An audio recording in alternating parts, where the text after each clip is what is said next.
score? First game?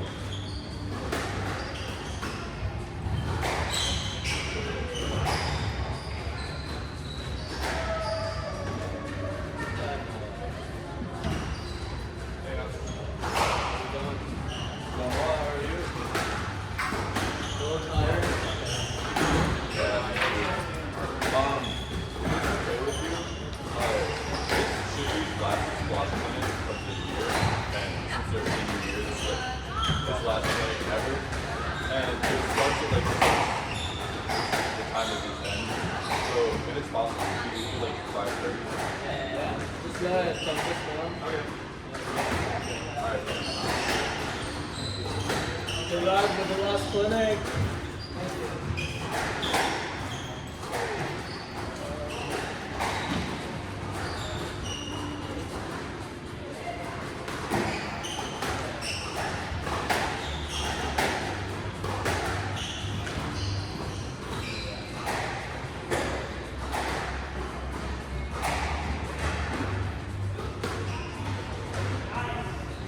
10 push-ups.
Shot.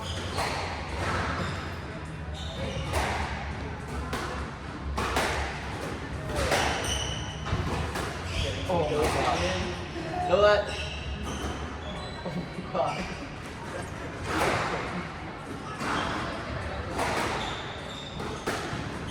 Oh, shot. Joe left me for this for watching. Ah.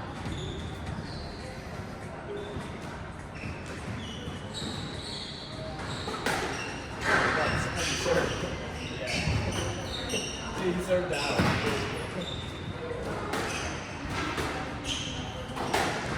So funny. Oh. Good cross. Good width. Yeah, He's a big awkward somehow. he's got a good cross shot though. Yeah, he's got good nick. Cross good nick. Come on, Joseph.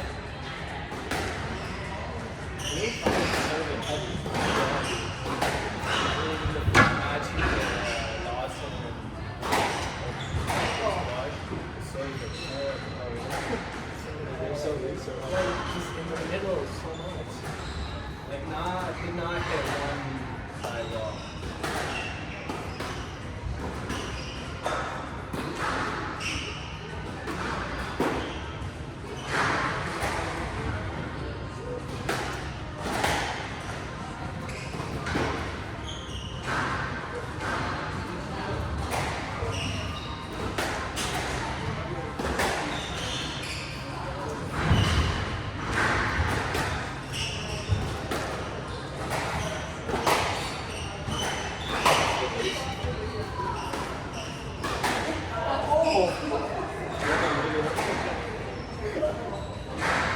Slap the middle.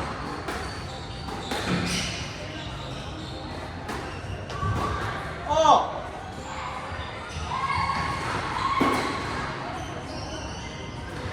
How's the Achilles go? Some rehab?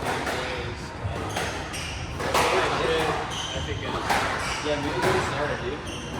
just like, Well, they're right next to our house, so it's like kind of convenient. And I think they're pretty shit. But, I mean, I would suggest going to see Dr. Aiden instead, but it's also pretty expensive. $100 every 30 minutes. Yeah.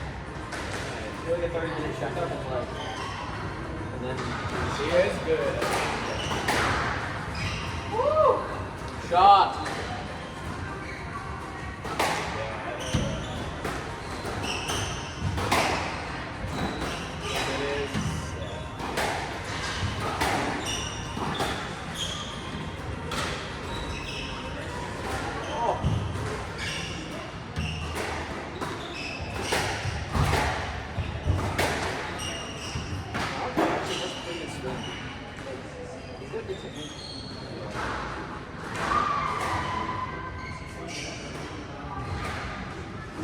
They're just now bringing that match.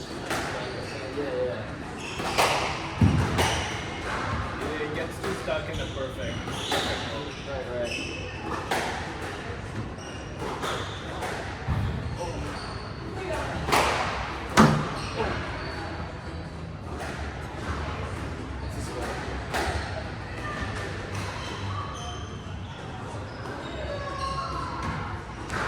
I'm leaving later on.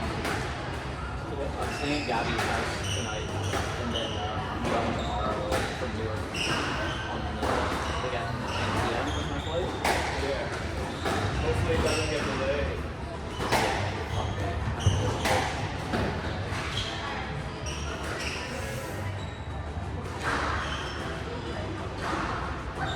That's close.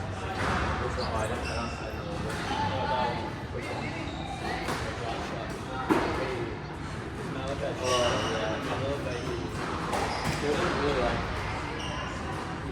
sell it very well.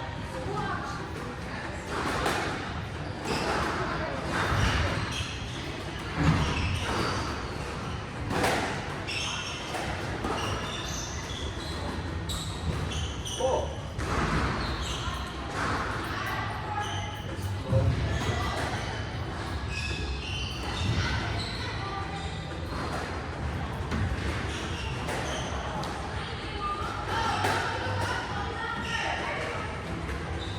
Nice serve, Joe.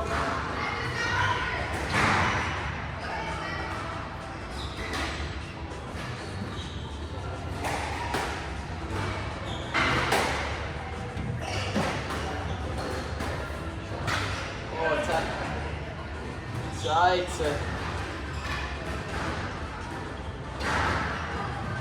I'm gonna be with it. Yeah, true. Are you going to see something later? Yeah. Look at time tonight. Day off. Yeah. Don't act like a game yesterday. Yeah, stroke. Yesterday. Yeah, we played a game yesterday. At night. Yeah, at night. Probably went far into dinner and Wednesday. Dude, I think he slept on the couch the whole night. Really? Yeah, I was probably like 7 he was still there. Oh, fuck. Well, I was down at 8 or whatever. Yeah, he was up at Yeah, I don't think anyone was there when I went back.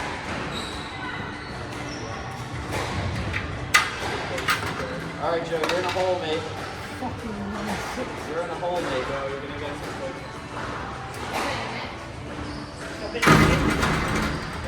Too many cross courts, bro. Like, too many loose cross courts. Just smash the good lines. Yeah, just go a little higher. Like, a few more drives, maybe like 2 or 3 more drives before you hit. 2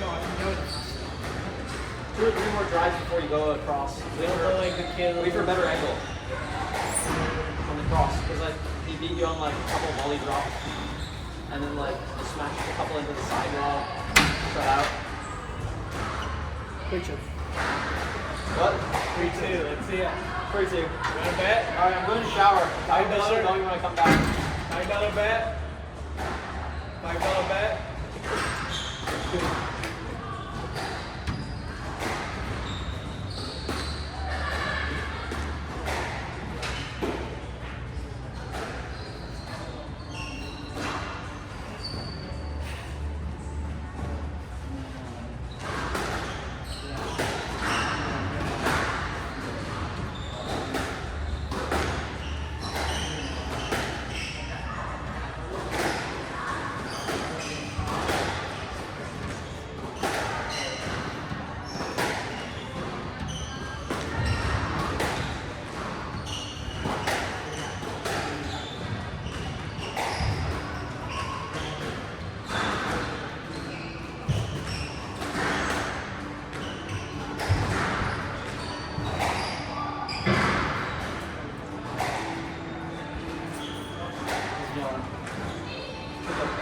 Huh?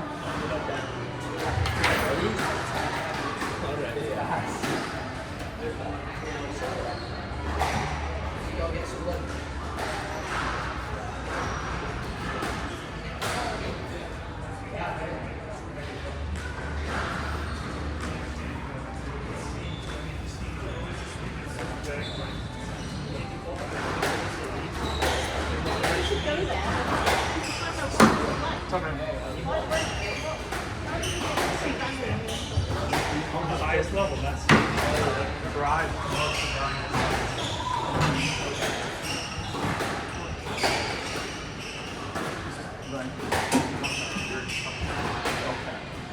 Very thankful that good news to make it to the top. Yeah. He's walking on it. It'll be a fresh from next head trap.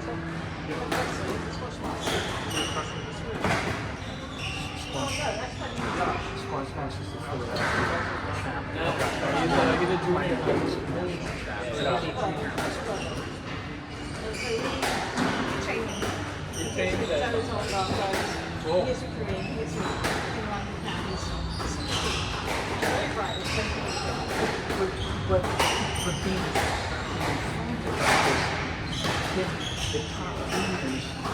leaders in your JCTs, I've got they're playing a whole different level of He's a squad. gold level player right now. Right, but to be clear, that You know, he's not at the top, but he's doing well when he gets it, so he's to score. How far can he go? He's somebody in the ultimate team. So he hasn't had all that training, and he's still quite good. So you don't give him a little bit more attention. And he wants it. He's so good. Like, he's the story, because he's the money. Not now. Not today. He doesn't have all the advantages. There's one team well enough to get for a coach to see the potential. And you don't have to have the ending to begin with, you know what I mean? Right, because the person who gets a gold medal won't be the best junior right now. and the value that we can bring, hopefully, is that we can give now a framework to get as great as he wants to get it to be. And that's what we need to link into. Because I think our gold medals are somebody like that. Well, Because they want something. and there is no question that potentially the gap and why maybe some of the kids that won't be good, they might not have the fire in the belly if they feel like this might do. Yeah. So that's something you have to figure out. Yeah. That's a good point. It's exciting because you know it's out there and you're untapped. Yeah. Ugly stories. Yeah, and you're you inspire them. I mean, then it can happen. And they also get inspired by someone like that guy. Absolutely. Because that makes you, and they're like, oh, I can do that. Now right? you brought. Hi there. Hey, yeah. Nice to meet you. Is training back with these kids. And Josh was at the very top of being a collegiate.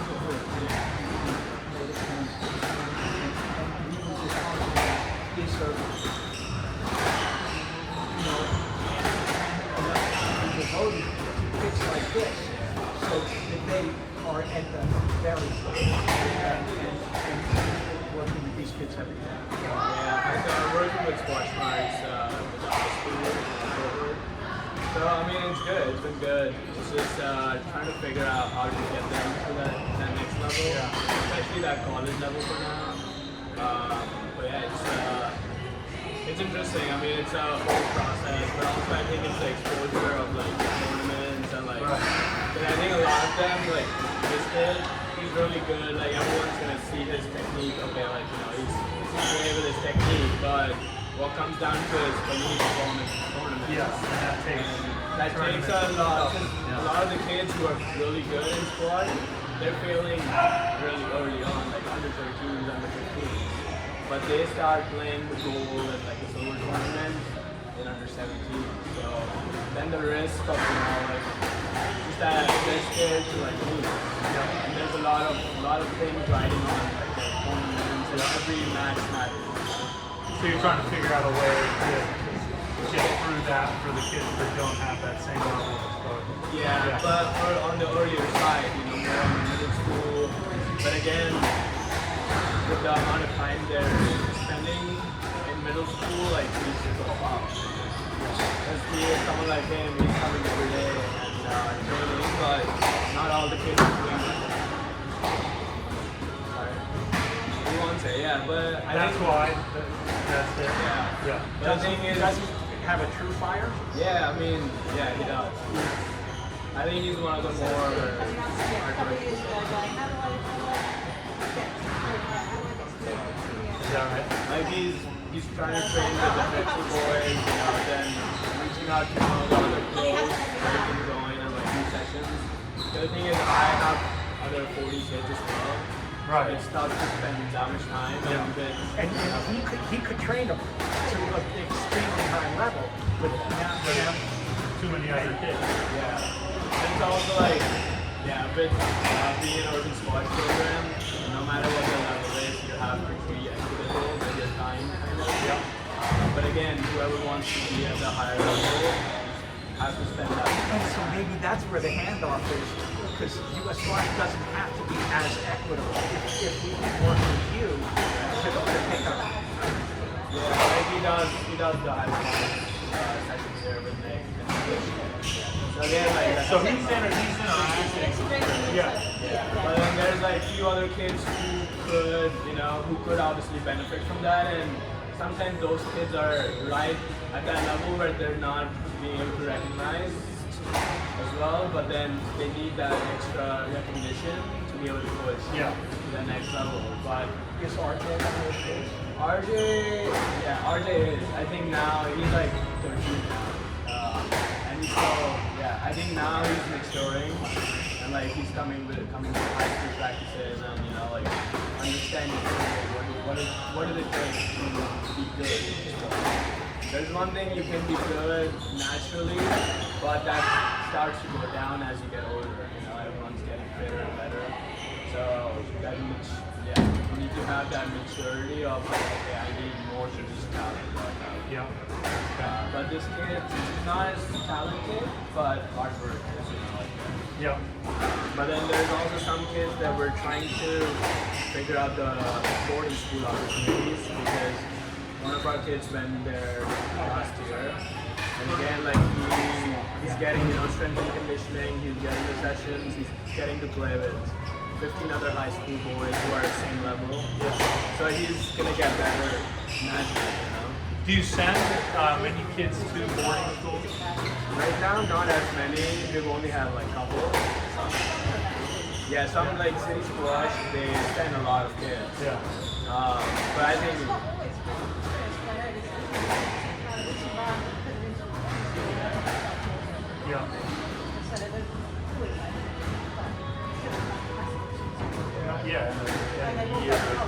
I think the goal is to build that independent mindset of like, okay, you have to take ownership in what you do, and then once you send them to boarding school, it's easier for them to adjust. But if they're too dependent on us, like we're feeding them, then it's not good. That's a tricky Really balance. hard balance.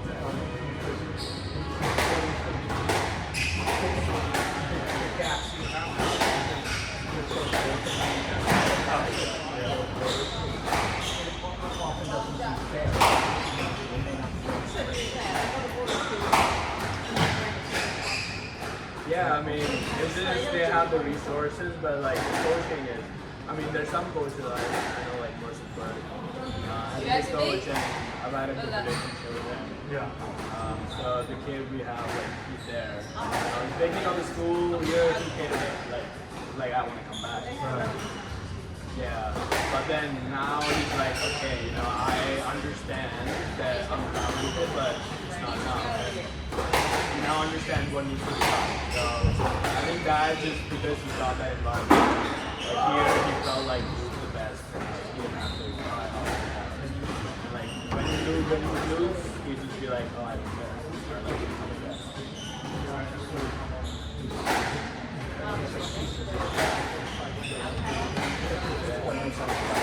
And so,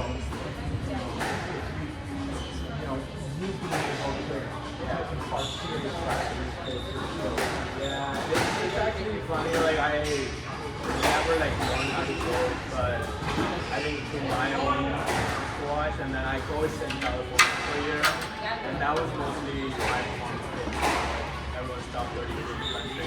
Everyone's there to get better. So I think that's where you are trying to get the best out of yourself, not embarrass yourself as a coach. How did you transition from a player to a coach? So once I graduated, it was basically one summer I was working in California, and just like the winter stuff, I ended up going back there to coach.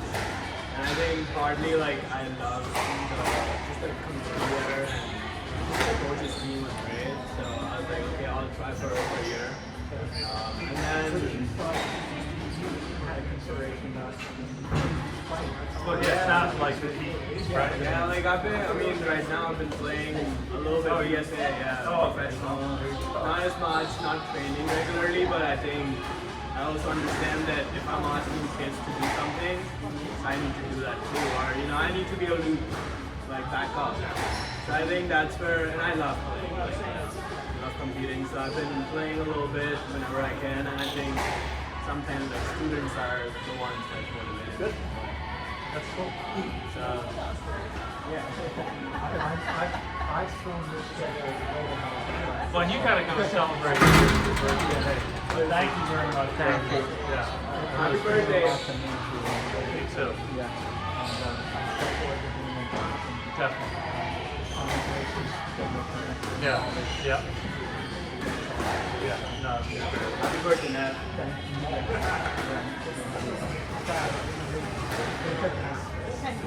Yeah.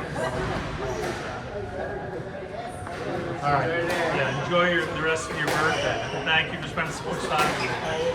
I appreciate it.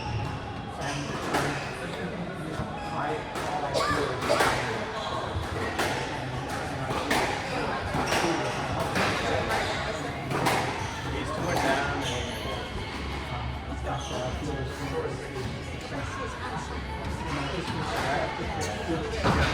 That's a safe way to think about it. Right? No regrets. Yeah, I mean that's the thing. Like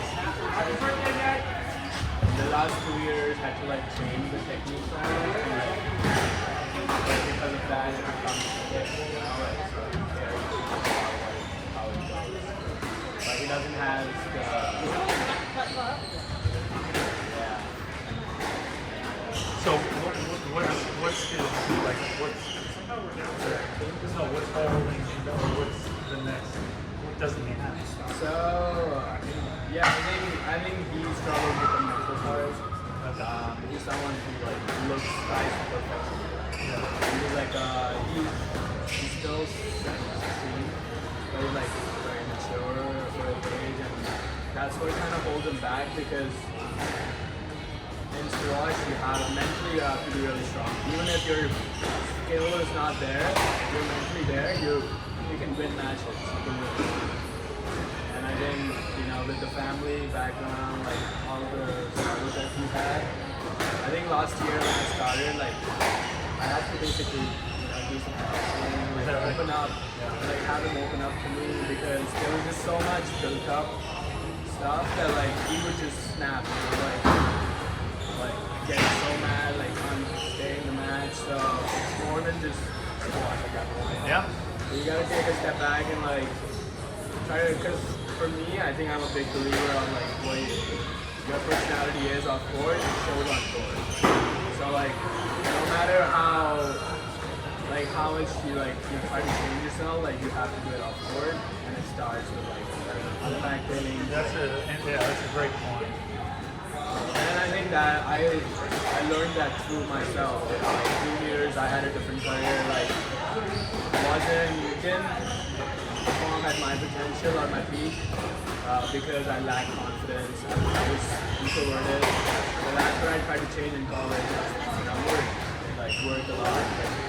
Like, took a job at a bar. Like doing things out of my comfort zone and enjoying the sport. That's really interesting. Yeah, like that's a great comment that you want to change things on court. You have to like embrace that off. And I think that's where that's the beauty of this sport. I think like those things stay with you. You know, now I know how to change something in my personality if I need to, and I can recognize the patterns. And like on court, you like do so many things in patterns you don't even recognize. You know, when you watch yourself, you're playing, you're watching others as a coach. That actually something I learned. You know, like the last couple of years. You're watching, you can see like the tiny details that no one else can. And that's what you can see in your behavior patterns too. You know, when you're interacting with people in day-to-day, when you see that, it's like, am I just too observant? Am I like, you know, it's sometimes frustrating, you know, sometimes it's not as helpful, but the more observant you are, the better the world is for you and like you can see opportunities. Absolutely. Yeah.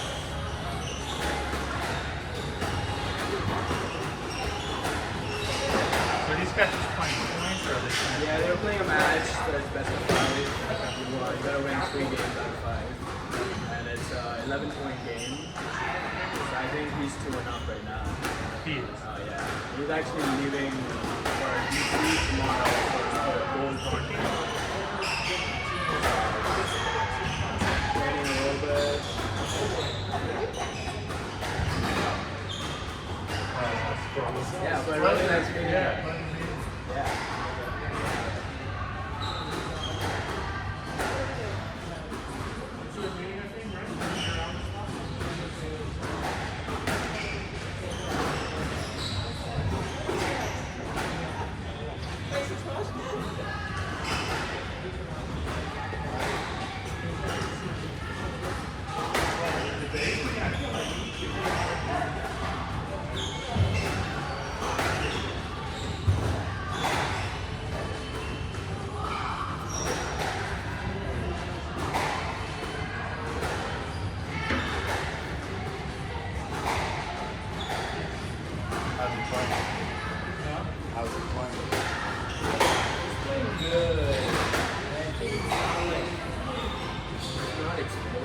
Leaving